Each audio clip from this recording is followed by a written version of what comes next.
This is Dr. Charles Parker, and you're listening to Core Brain Journal. It's a place where I connect both fresh discoveries and interesting different perspectives from advanced mind science with the realities of real people and everyday life down on Main Street. Well, welcome aboard, folks. Dr. Charles Parker one more time, and we have a favored returning guest, the terrific Dr. Michelle Braun here. She was with us for an Alzheimer presentation earlier. Honestly, I should have looked it up. I didn't look it up. I'll have it in the show notes. The number. Do you remember what the number was on that? Not offhand. I don't either. I'm sorry. I'm bad. I should have prepared for that. I apologize. But it was such a wonderful meeting. I so much enjoyed meeting you and talking with you. I'm going to do a little intro in just a second. I'm going to tell people about our sponsors real quickly, and then we'll have another break later on. But then after the sponsors, I'll do a brief intro. Welcome, Michelle, by the way. Thank you so much for coming on board. Thank you for having me. So what we're going to do here, folks, is tell you a little bit about two partner sponsors. You listeners already know how much we love the reality of data here at Core Brain Journal. And today we welcome our clinical friend and our new sponsor partner, Direct Health Access Laboratory. With over 3 million studies, they are deep leaders of experience with the big picture of measuring, for example, methylation, cryptopyrrole, and copper challenges that directly affect brain function. They provide a global service, even in Nigeria, with a molecular focus. Stay tuned. Great folks. And then we also have the Barry Robinson Center here in Norfolk. You know how much we appreciate detailed improvements of mind care. And today we're pleased to welcome this other additional sponsor and partner with a deep interest in fresh options to address the complexity of adolescent treatment failure, both nationally and internationally. For 80 years, the nonprofit Barry Robinson Center teams in Norfolk, Virginia, have provided residential care on an evolved family, interpersonal, and again, a global level. And one thing about them, they are built TRICARE friendly. So welcome aboard to Barry Robinson Center. So with that, I'm going to go ahead and tell you all about our guest, Dr. Michelle Braun. She is a Yale and Harvard trained board certified neuropsychologist. You will love the way she talks. She's a brain health expert who lives in Milwaukee, Wisconsin. She is very passionate about empowering individuals to boost brain health and reduce the risk of Alzheimer's, and has been featured nationally on PBS, Fox TV, radio, and various print media. Dr. Braun previously served as the Assistant Director of Inpatient Mental Health at the Boston VA, and she, my friends, has been an instructor of psychiatry at Harvard Medical School. She's here to share inspiring information about how to improve memory and reduce the risk of Alzheimer's. But you know what? That's the old intro. She's here. We're going to talk about Alzheimer's a little bit because we're talking about measuring it. Today, we're talking about neuropsychological testing and how it's frequently misunderstood, poorly perceived, and we're going to take it down to the street level so people can really understand what that ominous, foreboding neuropsychological word actually means. So, Michelle, tell us a little bit about yourself in this regard, please. Absolutely. Well, it's a joy to be back. I had such a blast the first time, and I'm so grateful to have the opportunity to talk about neuropsychological testing and how it became a passion of mine. It was interesting. I started out as an undergrad in cello performance and ended up getting a degree in cello performance. And along the way, fell in love with psychology as well and couldn't really decide how I was going to move about with my career. And after undergrad, decided to do a number of pre-med courses and was really on that pre-med track, and realized in that journey that I loved the medical side of the world, and then I also loved the psychological side of the world. And I loved the amount of time I could spend with individuals when discussing emotional issues, and knew that the typical physician workload wouldn't allow me to get really in depth to the degree that I hungered to go. Mm-hmm. And so I stumbled upon neuropsychological testing, and it was an interesting story as I was looking for research experience in graduate school. I happened to see a flyer right after I had gone to this neuroscience lab where I was told I would have to take rat brains and study them. And I thought, oh my gosh, how is that going to be applicable to people? And Mm-hmm. so there was this beacon of light, shining on the neuropsychology poster in the hallway. And that was the end. As soon as I got involved in the neuropsychology lab, really I fell in love with it and have loved it ever since, and am passionate about educating people about it and promoting it. Well, I think the one thing you and I were talking about a little bit offline, and we talked about it in the last interview, is that people don't really understand. I think a lot of physicians don't understand. I mean, how can you be a medical person in a medical community and not get what neuropsych actually is? It's almost like unfortunately, I think neuropsychology sort of falls under the rubric of psychiatry, which is so often I say this too often, I'm going to be in trouble with somebody, but it's really a fashion show. The labels are, superficial. You're a brunette, you're a blonde, this is what we do with blondes, and I'll talk to you later, gotta go. And that is what's going on. The psychiatric community is evolving. I'm not running it down here, but right now the standard of care for everybody from family practice up that are writing for psych medications is woefully superficial and outdated.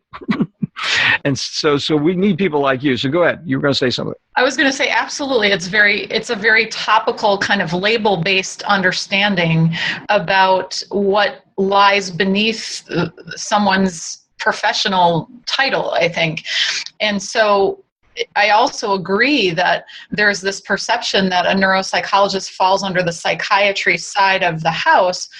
And I can understand to some extent why that develops, because we are clinical psychologists at baseline, and we're trained as clinical psychologists. And so a huge percentage of our training is with populations that have psychiatric issues or compromise. And so that makes total sense from the root standpoint. But the advanced training piece, and that starts really in graduate school, and in some cases even in undergrad, is really about brain science. It's about behavioral neurology, statistics, normative data referencing, and psychometric assessment. And so it's got that real hard science piece. And that piece oftentimes kind of gets lost in the title of neuropsychologist. Mm-hmm. And people often think, oh, I'm going to go in and someone's going to talk to me about my past, or I'm going to be on a couch. And and they're very surprised when they come in and they see that this is really a medical process that they're going through, but it's a warm medical process with a person across from you who is really looking not only at the data from the testing, but your life in context. And it is the person in front of you that presents that context. And that's what's so fascinating. Well, and I think the words you were using are so helpful and useful, because metrics is what we're so interested in here at Core Brain Journal, because, if you're going to change your mind, details matter, and you can't just go at it with a brush and a cookie cutter. Hey, here's a label, let's take a shot at it. And I'm looking forward to hearing the nuances from you about some of the things that a person can do with neuropsychological testing that make it really much more part of the scientific medical community than really everyday psychiatry is. Psychiatry is working to get there, but it's not there. I think in many respects, neuropsychology is far ahead of psychiatry, because it's going to hit the psychological piece, but it's also going to hit the neurologic brain function piece as well, without having to do a brain scan. Yes. Brain scans are now in the range of $5,000. And, and even then what happens is you get down to the molecular cellular physiology, and very frequently you don't get down to the actual functional results. What you get is a picture of blood circulation under certain circumstances, which is still imprecise. It has a measure. SPECT imaging is useful. I've done SPECT imaging since 2003. I'm not running it down. I'm grateful for the time that I had doing SPECT imaging, but I think the science is moving past superficial appearances. Now, it's not superficial. You can say, how can you say SPECT imaging is superficial? It's not superficial compared to looking at a person from the outside, but it is superficial compared to neurophysiology and what's actually going on with brain function. So let's take a moment to tease that apart, if you will, and say some of the things that you found in your experience that are perhaps misunderstood or not fully recognized applications of neuropsychologic testing. Yeah, and you hit on the core area right there with your statement about brain imaging, because that's really the biggest misconception, is that you can somehow get a look, a valid look at how a brain would function based on how it looks at a structural level. And there are some situations, if there is a core pathology that's significant, like a stroke or a tumor, where certainly if you look at a scan, you can surmise, if you're seeing a left frontal tumor, for example, you can surmise that perhaps there would be expressive language issues. In other words, there are major conclusions that can be drawn from major structural issues. But for the majority of individuals, 99.9% of people who come in do not have those structural issues that are not already known. When they come in, those are typically known if they exist for the person. Mm-hmm. What isn't known and what can't be really surmised with an image is, as you said, the functioning. So neuropsychology looks at the software of the brain. And it is looking at how are the different systems running? How are they functioning? Different systems meaning memory, attention, intellectual functioning, speed of information processing, motor functioning as well, visual spatial functioning, language functioning. And all of those functions I mentioned can really be broken down into their core parts. So for example, under the domain of language functioning, we might look at expressive language, or one's ability to speak. We might look at receptive language, or one's ability to understand or comprehend. We can look at reading, spelling, math, all of the different areas that require intact language functioning. And if we're finding a chink in the armor somewhere along that line, what we do with our other tests is really see, are we seeing a global pattern, a geographical pattern, for example, where we're localizing that this specific area or this circuit of the brain seems to be problematic, something that, again, can't be picked up on the imaging. So neuropsychology is used not only for diagnosis of a cognitive disorder, by really getting specific about what specific areas and skills might be impaired, but also for prognosis. It's just crucial to have the correct diagnosis to know from a prognosis standpoint where we're going to be going over time. Neuropsychology is also the gold standard treatment when it comes to measuring treatment effects on cognition. So for example, it's common to have neuropsychological testing given prior to epilepsy surgery to help locate where, for example, that surgery will take place, to have it after the surgery to see were we right in our estimates that removing this tissue would indeed not impact language or memory, and then down the road for monitoring of that person's cognitive functioning. So it's an exceptional tracking device. We can use that to track not only surgical, pre-surgical, and post-surgical procedures, but even in chemotherapy. So, for example, prior to chemotherapy, we're getting more and more referrals from oncologists that recognize that chemotherapy can, in some cases, impact cognitive functioning.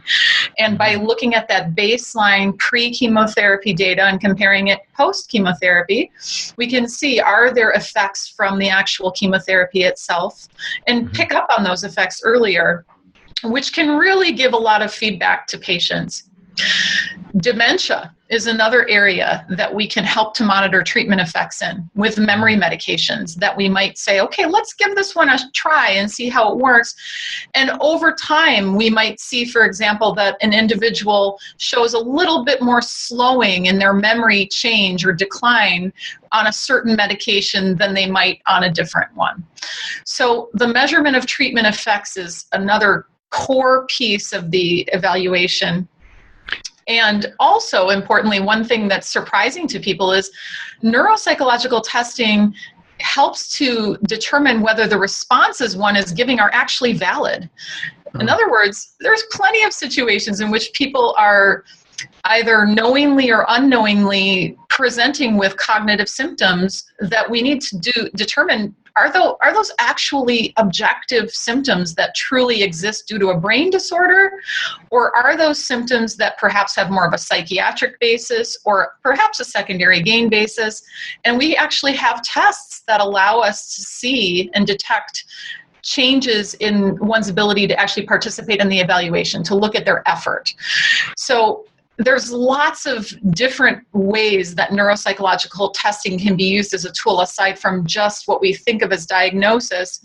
And recovery and rehabilitation planning is another core way that we use it as well. For example, in stroke, we get a sense of how those cognitive functions are looking, and then we decide, how can we set up the most ideal remediation plan? Because time is of the essence in those situations.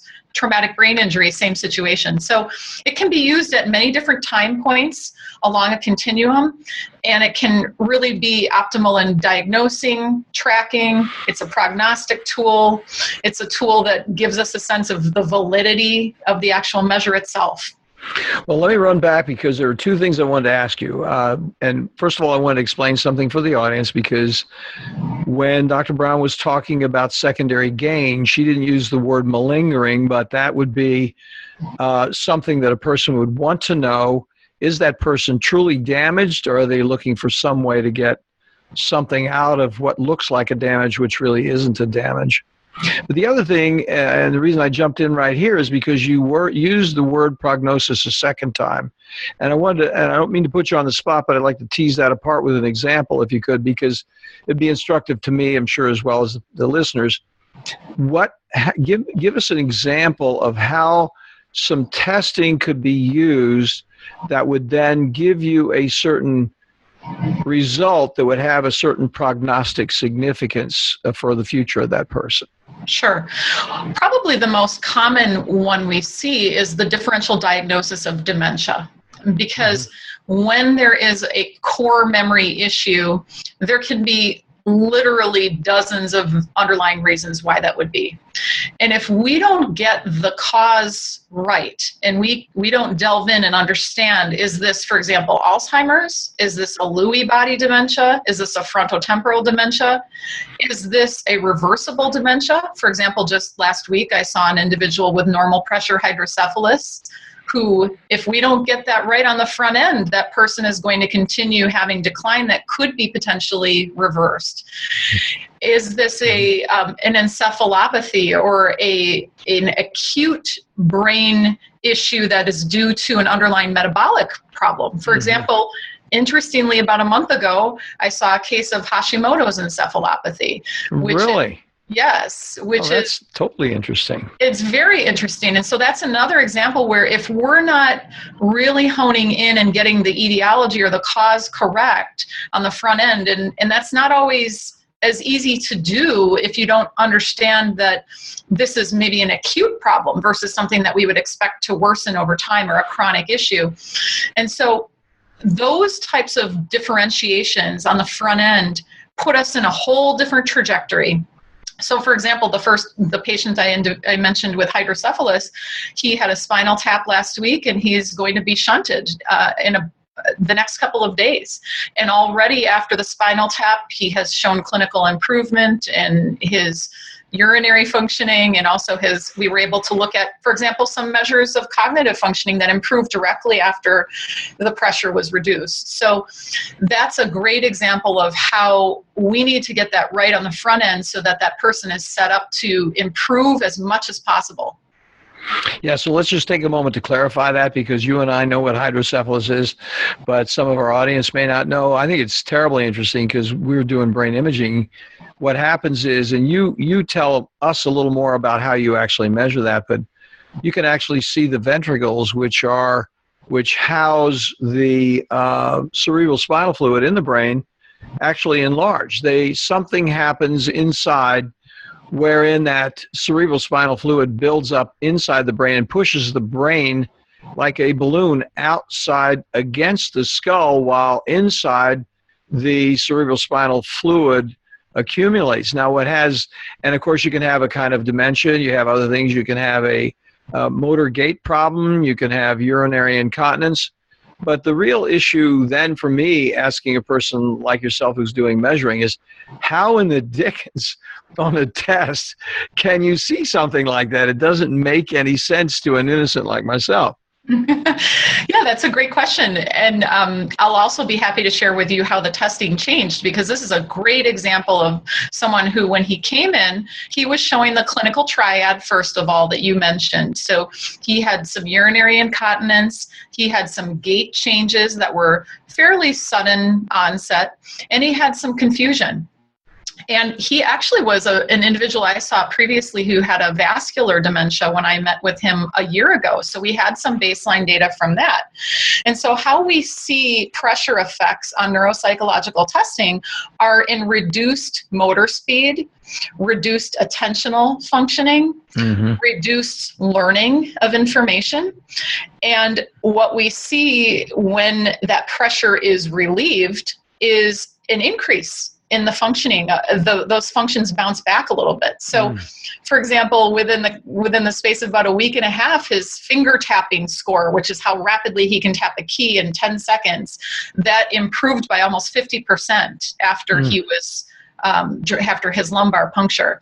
So, and his attentional scores improved. His ability to do a measure of visual spatial functioning, rapid visual processing improved.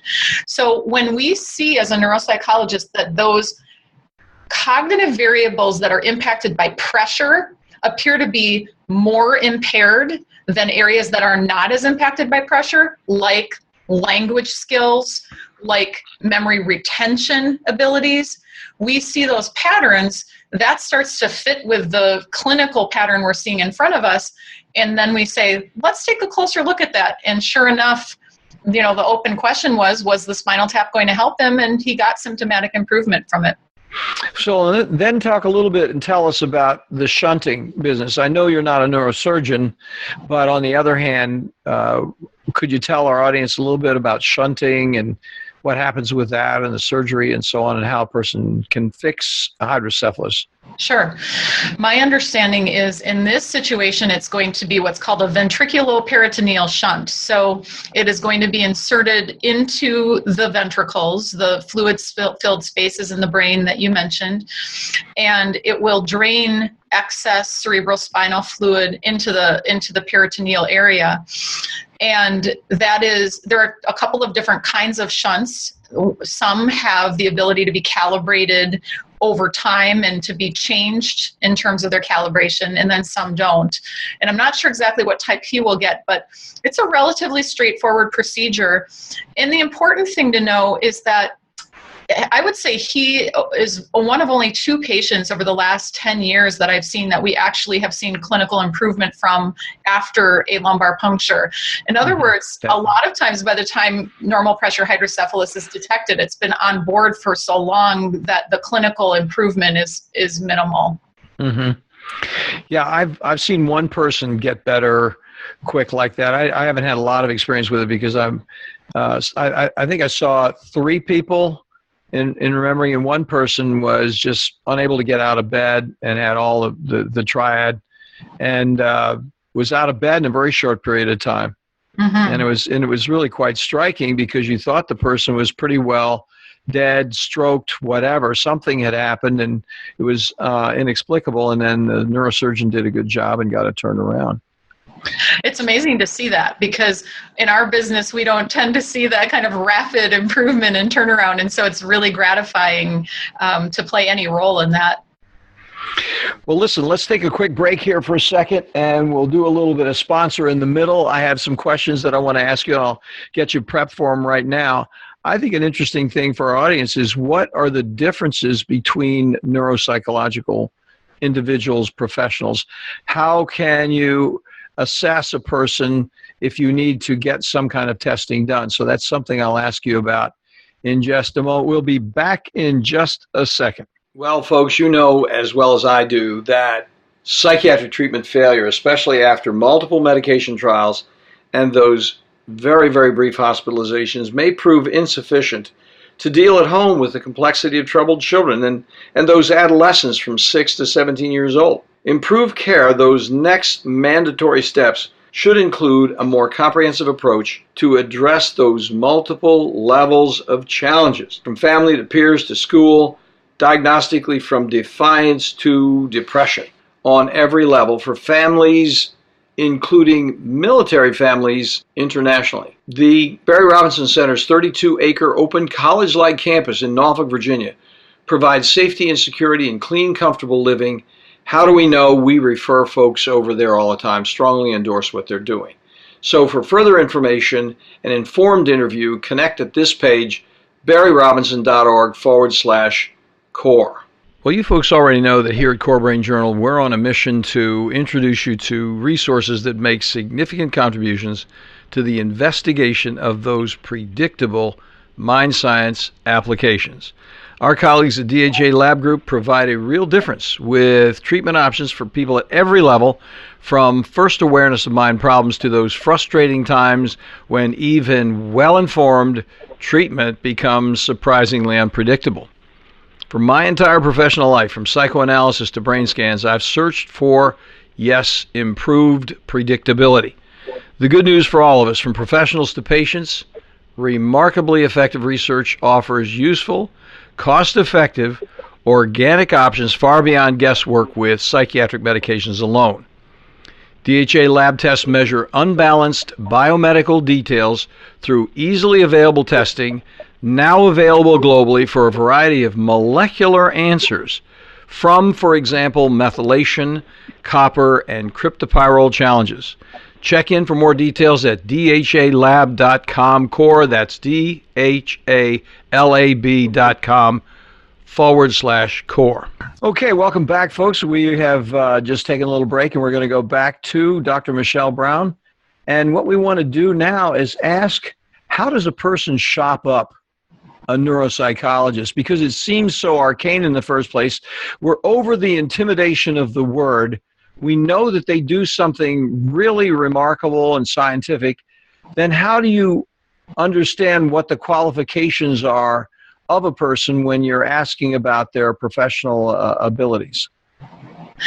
So a neuropsychologist, first of all, is someone who has attained a master's degree and a doctoral degree in psychology or neuropsychology. And so that's the first most important thing to verify, because the title is not necessarily always protected depending on what state one is in. So at a minimum, what you're looking at is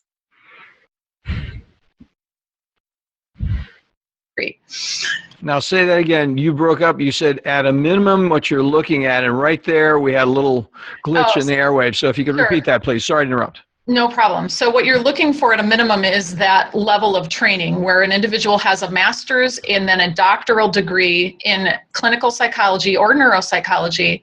And typically that's followed by 1 year of internship and 1 to 2 years, preferably 2 years of a fellowship, a postdoctoral fellowship in neuropsychology. Mm-hmm. There is a guideline. It's called the Houston Guidelines. It's something that our profession uses to really get a sense of all of the different requirements along the way for training.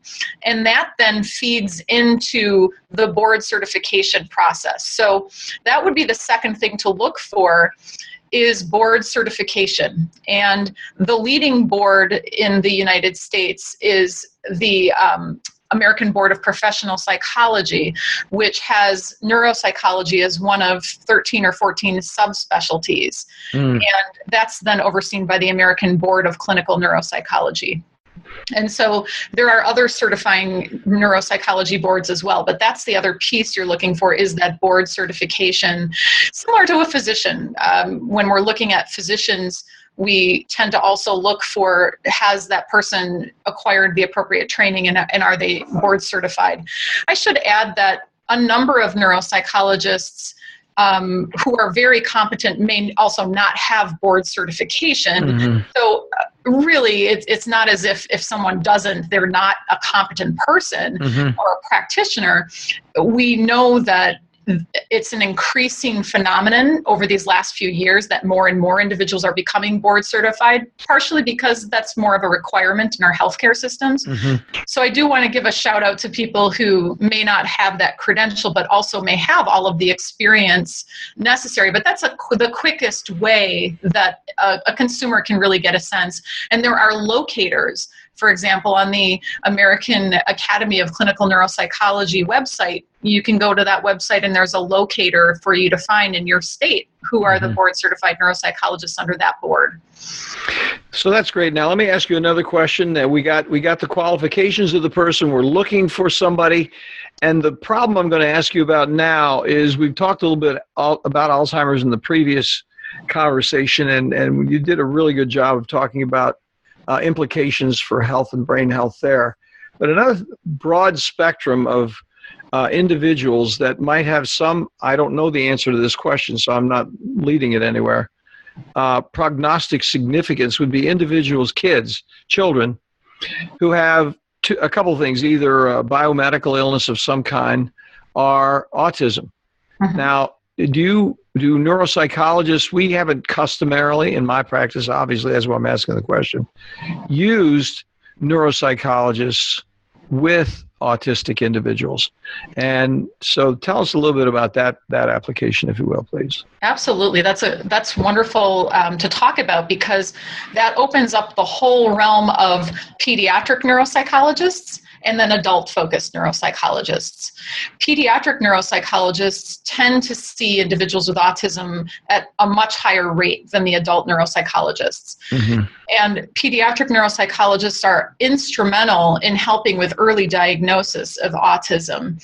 And there are a number of behavioral signs clinically that, as you know, are important to look at. But then there are also cognitive profiles that are more common in autistic children. And so looking at the combination of those factors can oftentimes help set a child up for early intervention at an even earlier stage than we might use by just looking at clinical indicators alone. Mm-hmm.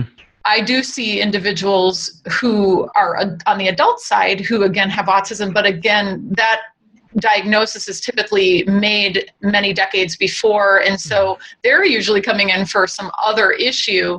Mm-hmm. But the bread and butter of the autism focus is really in the pediatric realm, typically in medical centers as part of multidisciplinary teams. So then what about metabolic comorbid conditions? For example, we have like an early type 1 diabetes, for example. Some of the other medical conditions do have cognitive disarray and may have some need to be measured and corrected.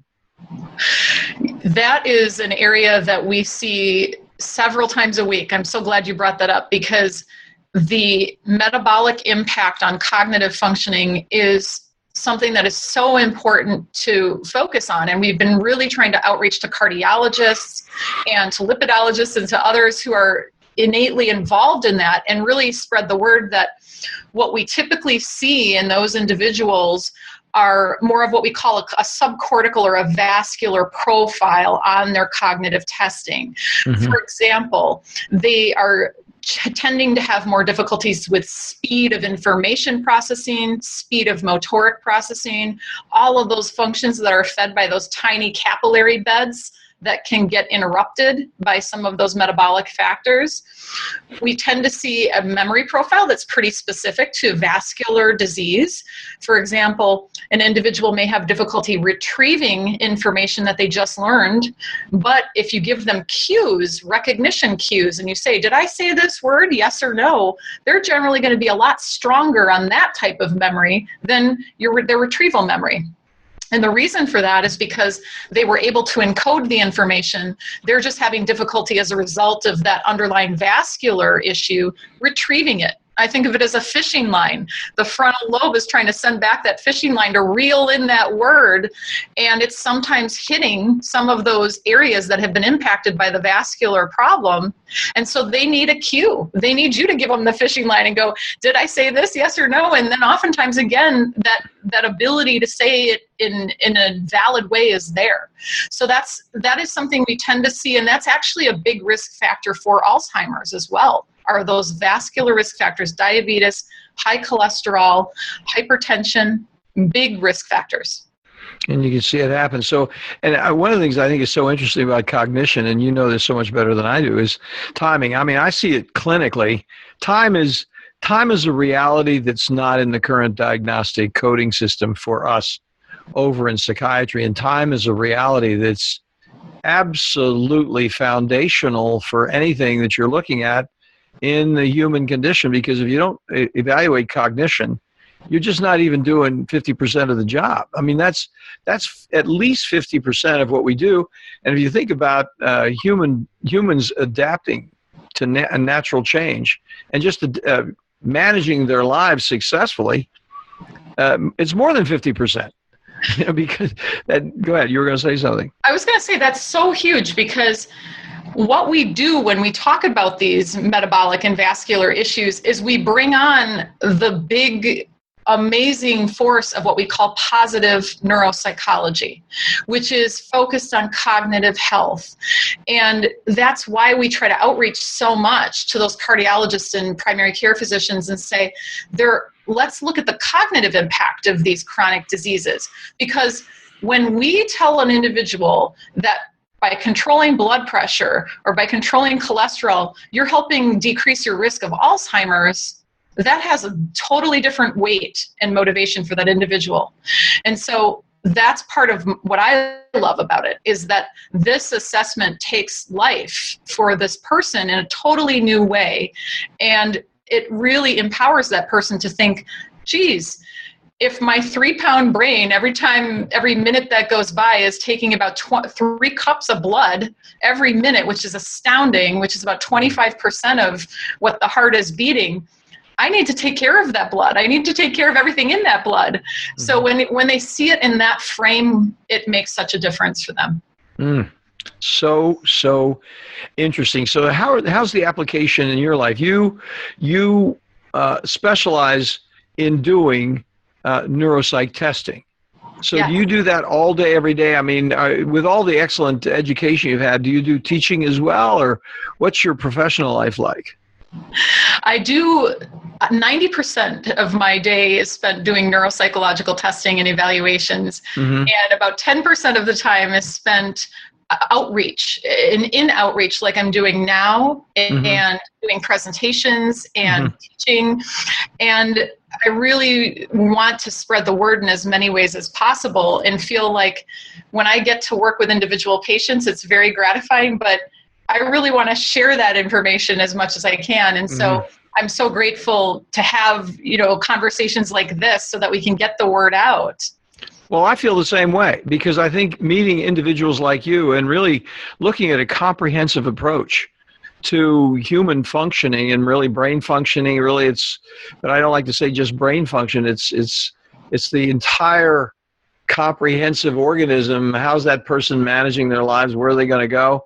Instead of, hey, here's a psychiatric diagnosis. I mean, bringing the insights that you have, the really deep insights, the nuances of how we actually function in our lives, really a big deal, and I really do appreciate it. It's really great having you on. Let me ask you a personal question. Sure. Because my son-in-law plays the cello. Do you still play the cello? Not as much as I'd like. It was one of those things that I was eating, breathing, and sleeping for years. And so it feels like I've still been just kind of taking a hiatus, but it's a gorgeous instrument. As you know, it's closest in range to the human voice. And so there's something very visceral about mm-hmm. that sound. Mm-hmm. And it's an amazing experience to play it and be a part of an orchestra as well. So I'm so happy to hear that. Oh, that would be fun. That would be fun. Yeah, he managed to get, he's from Germany, so managed to get his instrument over. I can't remember the nuances of how they did it, but he's very good at it, and he's practiced a lot. But he's a German shipbuilder. He works on mega yachts up in Maine. So he's got that whole craftsman thing going on. It's really quite interesting, which is what you're doing. Yeah, he's a Renaissance man, it sounds like. Yeah, he is. Well, and you're a Renaissance woman. You've got the craftsman thing going on, and you have a variety of capacities like that. Really serious contribution. So listen, tell us how we can get in contact with you in closing here. What would be your website? Of course, I'm going to have it on the show notes, and I'm going to go over the entire recording here and put some highlights on, because it's been such an interesting conversation. But if you tell us where to send people, that'd be a great thing. We can connect with you in another way. That would be great. So I'm at www.drmichellebraun.com, and that's DrMichelleBraun.com. Mm-hmm. Yeah, good. Well, thank you very much, Michelle. It's just been great talking to you again. If you have any kind of remote idea about talking about, I just like talking to you because I learn so much as we go along. I mean, that whole autism thing was interesting to me. I mean, I should know more about it. I'm a little overconfident with autism because I just feel like I know it, so I don't send people to get tested for it. Sure. But I think it's absolutely relevant. There's so many people who are wondering about, is it or is it not? And here's a vehicle for finding out, making an identification, and having a treatment goal. Here's what the problem is. Let's see if we can fix it. Yeah, exactly. And I would add too that you speak to something that's really powerful, which is even if you have that clinical expertise to make that diagnosis correct all the time, that the added value then of the neuropsychological testing is it gives you, like you said, that metric to track. Yeah. So what are we seeing? Where are the gains, and how can we titrate the treatment then based on the gains we're seeing? Absolutely. That is it's so relevant. We do the same thing with laboratory testing all the time. Mm-hmm. You know, we test for cryptopyrrole or copper. They're so relevant in brain function. And yes, we repeat the lab test. I mean, it's as simple. We've got to see what's going on. So thanks so much again, Michelle, for taking the time. I really appreciate you spending time with us, and we'll do it again sometime. I'd love to. Thank you very much. You have a good one, girl. All right, you too. Thanks for listening to Core Brain Journal. We're working every day behind the scenes to bring you reports that connect research benches with those street trenches. Here we share the complexity of mind science because, as you know, details really do matter. One of the most pervasive, misunderstood challenges is how commonplace medications, like those written for ADHD, are used so regularly without clear guidelines. If you think you'd like more specifics, take a minute to download my 2-page PDF packed with video links and references on the absolute essentials of how to start ADHD medications. They're easily available at corebrainjournal.com/start. Thanks for listening. Do connect and stay tuned. Together we can make a difference.